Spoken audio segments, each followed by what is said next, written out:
বেগমগঞ্জে বন্যায় ক্ষতিগ্রস্ত ৬১ জন প্রান্তিক মৎস্য চাষীর মাঝে ১৫৩৮ কেজি মৎস্য খাদ্য বিতরণ করেছে মৎস্য অধিদপ্তর।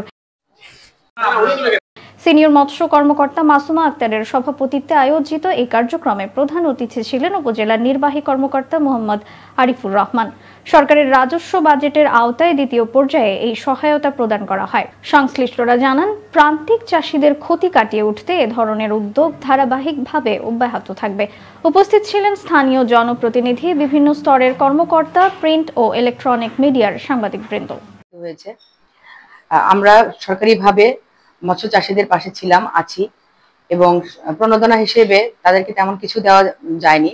পূর্বে আমরা ১৬৩ জনের মাঝে ৬ কেজি হারে পোনা মাছ তুলে দিয়েছি।